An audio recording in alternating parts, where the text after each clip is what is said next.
for today, ang topic natin ay how to optimize your income streams. Paano mo ba i-optimize yung mga pumapasok sa yung pera? It's good to have multiple streams of income. Lagi nating ina-advocate yan na hindi dapat tayo naka-rely lang sa isang source of income because that's risky. However, having various income streams doesn't always mean more financial security. Sometimes having just 2 strong and reliable income streams is better than having 5 small and inconsistent ones. So today, let's understand why quality is better than quantity and how you can optimize your income streams for better cash flow. May mga kilala kasi ako na talagang racket dito, racket doon, ang daming pinagkakaabalahan, and yes, malaki yung kinikita nila, pero pagod naman sila lagi.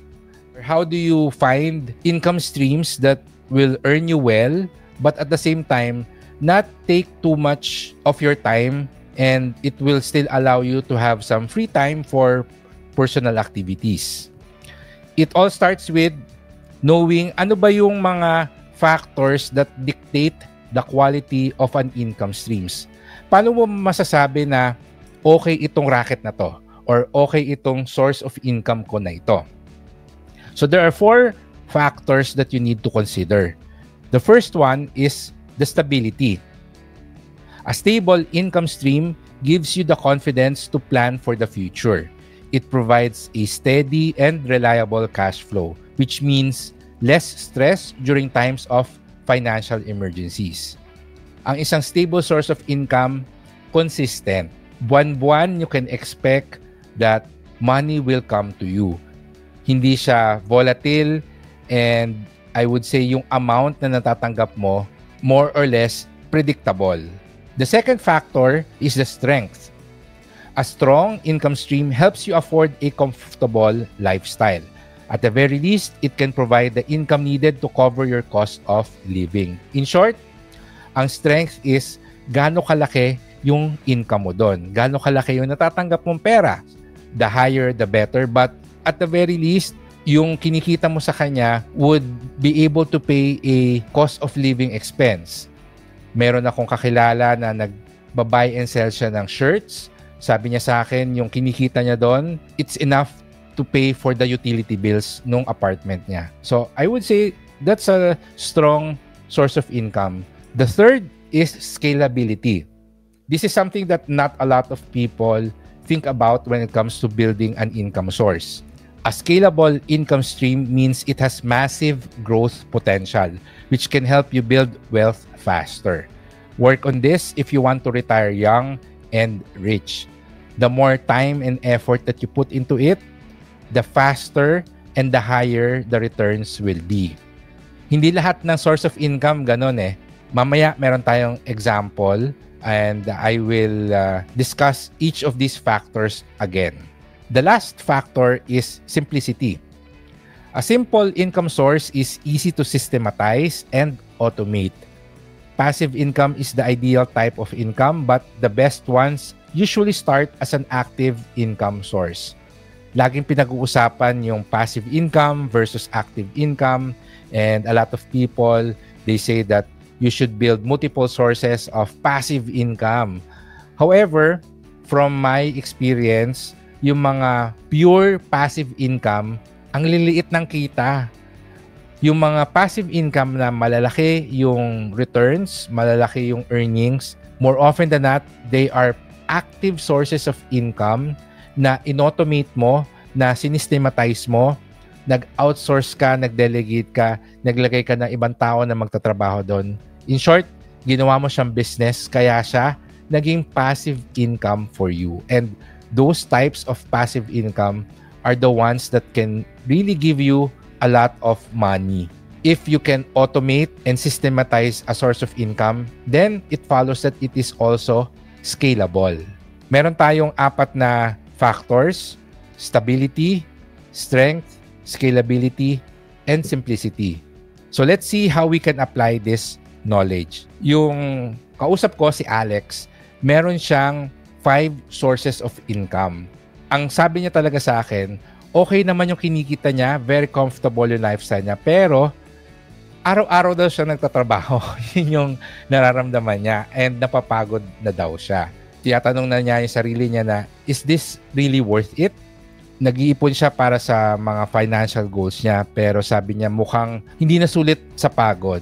And gusto niya sanang bawasan yung ginagawa niya without really affecting yung income na natatanggap niya, because yung cash flow niya, it's already adequately allocated sa mga financial goals niya, at saka it already provides good cash flow for his cost of living. We started with listing down ano ba yung mga sources of income niya. Number one, meron siyang office work, 25,000 pesos a month doon, and Monday to Friday work, 9 to 5 job, so 160 hours a month. Meron din siyang mga investments, particularly yung nabibigay sa kanya ng income ay yung dividend stocks. Maliit pa lang yung dividends na nakukuha niya, around 500 pesos a month, pero it doesn't really take a lot of his time. Sabi ko, siguro 1 hour a month lang yung kinukuha sa yung oras niyan, kasi yung act of investing lang ang effort mo dyan. And then, sa hapon daw, pag uwi niya, nag-freelance writing daw siya kasi meron siyang account sa Upwork at may mga regular clients na din siya doon. Yun daw yung talagang nagbibigay sa kanya ng allowance for luxuries, yung freelance writing job niya. More or less, 20,000 pesos a month yung kinikita niya, almost at par dun sa kanyang office salary. Another income source is yung online affiliate business niya or online affiliate marketing income niya. Sabi niya, ito yung mga yellow basket sa TikTok. So, mahilig din siya mag-TikTok at napansin niya na low effort yung pag-review ng mga items sa TikTok, tapos magpo-provide ka ng yellow basket. And not only is it something that entertains him, so naaliw siya mag-create ng content, but it has become a profitable venture as well. So he doesn't mind working on it. Yun daw yung pang-relax niya. After niya mag-freelance writing, nagko-content daw siya. But at the same time, sinusulit na rin niya yung oras by reviewing items, featuring items, and putting a yellow basket dun sa mga TikTok videos niya. Lastly, during weekends, kasi maganda yung boses niya, tapos meron daw siyang friends na sa events industry. So, nakakakuha daw siya ng mga hosting gigs every now and then. So, sa hosting gig niya, more or less, mga around 10,000 pesos per gig ang nakukuha niya, which is usually a whole day thing. Nag-host daw siya ng mga product launch, wedding.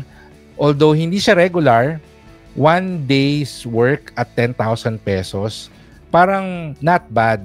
What if daw maghanap siya or gawin niyang full-time yung pagiging host niya? So, yun yung mga questions na gusto niyang masagot. These are the sources of income of Alex. So, may office work, may dividend stocks, may freelance writing, may online affiliate income, and may hosting gig siya. Kung titingnan natin yung earnings niya per hour or income per hour, ang pinakamalaki talaga is yung hosting gigs, which is why I understand na napapaisip siya, what if mag-host na lang siya? Kasi ang laki naman doon yung kinikita niya.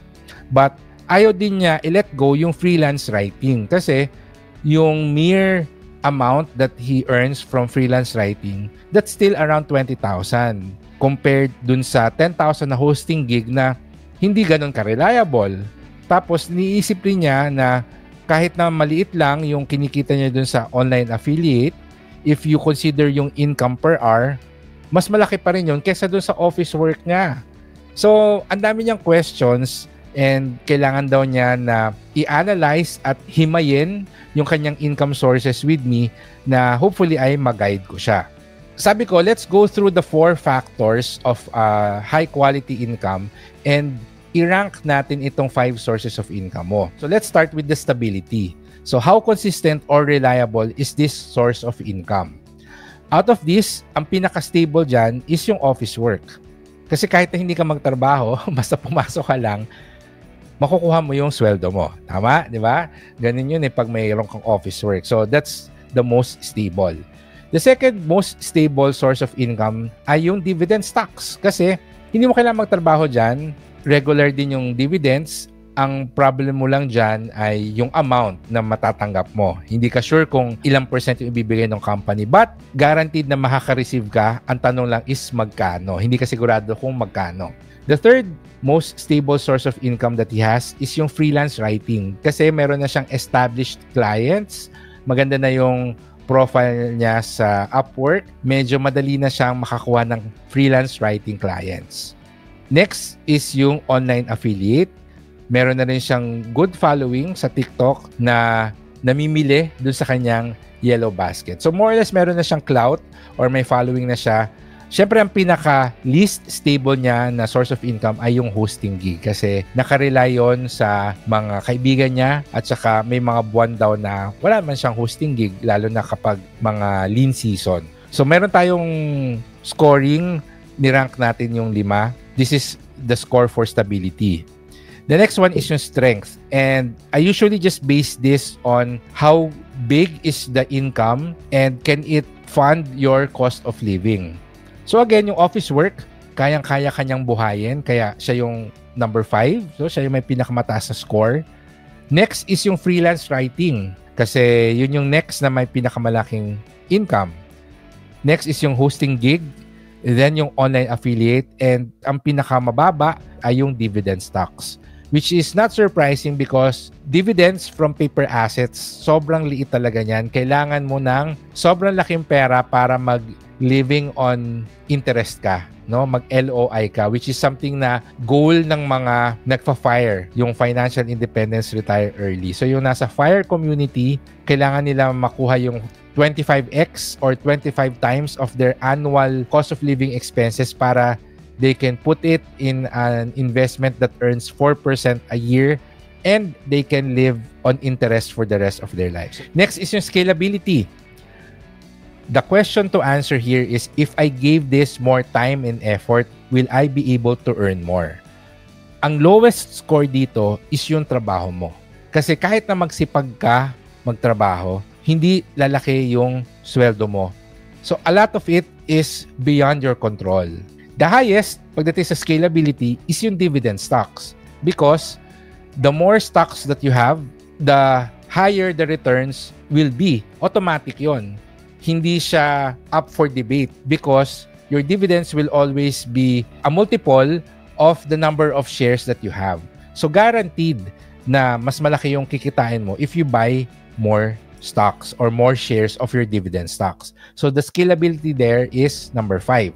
The second highest sa scalability is yung online affiliate. The more videos na gawin niya, the higher yung potential income niya. Kasi yung online video niya na may Yellow Basket sa TikTok, it's up there forever. And as long as may stock, yung supplier nung item, pwede siyang kumita doon as long as may nanonood ng videos niya.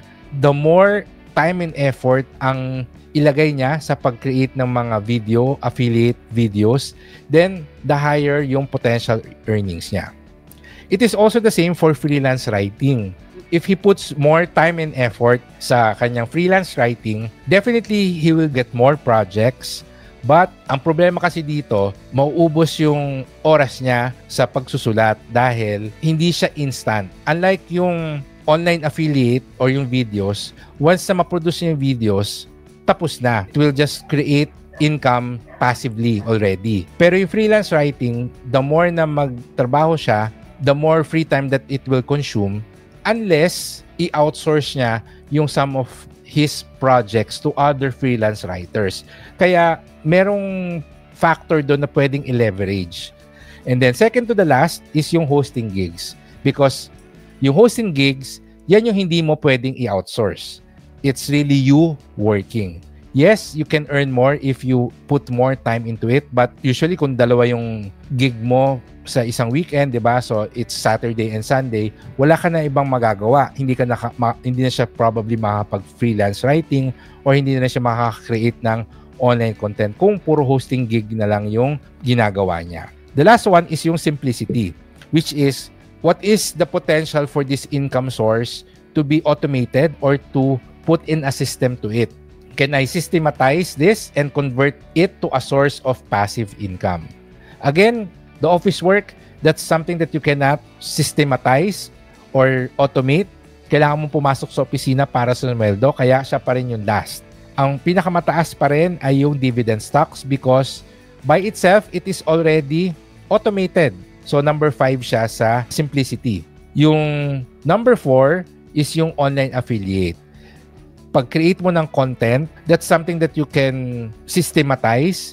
Meron ka ng checklist, meron kang process on how to create your videos, etc. And eventually, you can convert it into passive income by churning out enough videos that will provide you affiliate income for the long term. Which is very, very close to that, yung freelance writing. Pero yung freelance writing, since iba-iba yung topic na sinusulat niya, iba-iba yung clients na kausap niya, if he will create a system for it and outsource some of the projects to other people, it's short of creating a business already. But this is something that it will take a lot of your time, which means you would have to sacrifice 1 or 2 of your income streams to be able to focus on that. Kaya siya number 3. Number 2 is the hosting gigs, which is, again, hindi siya pwedeng ma-convert into passive income. So given these scores, ano yung total scores nila?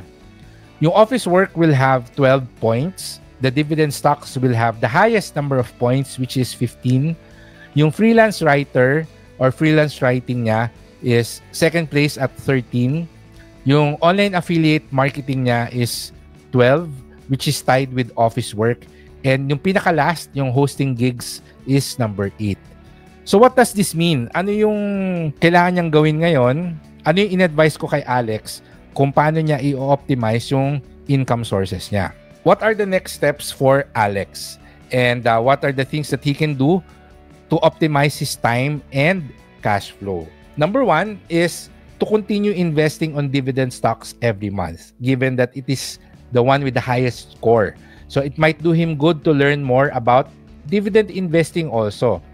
Sabi ko sa kanya, kung meron kang time na mag-aral kung paano ba i-optimize yung dividend investing, how to find good dividend stocks, how to compare different dividend stocks, how to do fundamental analysis para mas ma-optimize niya yung kanyang dividend investing, that would really help him. Total, one time lang naman yung pag-aaral. Once na maintindihan niya na yon, that's a skill that he can use for the rest of his life and that will really help him earn more pagdating sa kanyang investing strategies. Second, dun sa hosting gigs, medyo malayo kasi yung score na 8. So, ang advice ko sa kanya, be open to do hosting gigs but don't actively pursue it unless he wants to shift into it full-time. Iniisip mo, isang buong araw lang na trabaho ng pag-host, 10,000 pesos yung kinita mo. Pero, once na ikaw na yung naghahanap ng kliyente, kasama yon dun sa trabaho na i-consider mo. So, kung 3 araw ka naghanap ng kliyente, tapos isang araw ka nag-host, basically yung kinita mo dun sa hosting gig na yon is equivalent to 4 days of work. Yung 3 days na nag-market ka, naghanap ka ng kliyente, at saka 1 day nung actual na trabaho.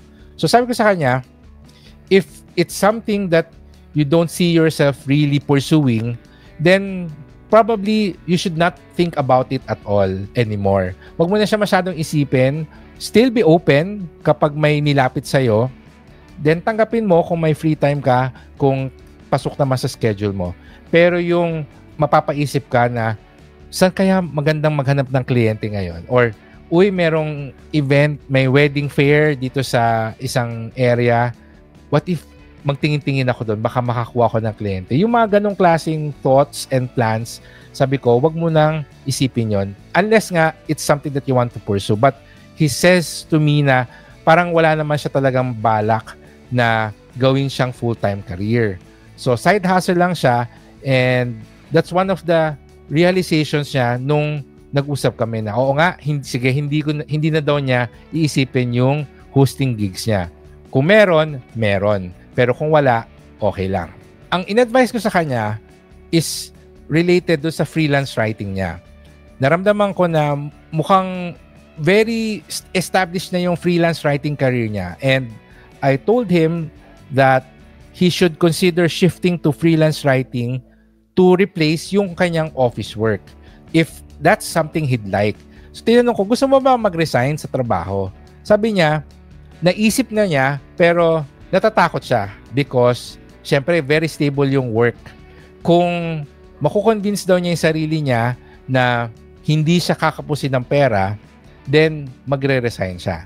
So yun na yung signal ko na if you're looking for a strategy to quit your corporate job, yung freelance writing career mo, yung best available strategy for you right now. So, consider shifting your freelance writing to replace your office work if that's something he like. And ang advice ko is to evolve yung kanyang freelance writing into an agency and grow it into a business. I've seen people do this a lot of times, may it be programming, graphic design, or freelance writing, or social media management. They grew their freelancing career into a freelance business. And there are a lot of write-ups online on how to do that. Pwede din sa kanyang content creation and online affiliate. Sabi ko sa kanya, if growing your freelancing career into a business is not yet on the table, then you can also consider growing yung affiliate income niya. This has a high potential to become a source of passive income anyway. So, kung sa tingin niya, hindi pa siya handa na talagang i-pursue yung writing career niya and develop it into a business, then mas i-optimize niya yung content creation process niya.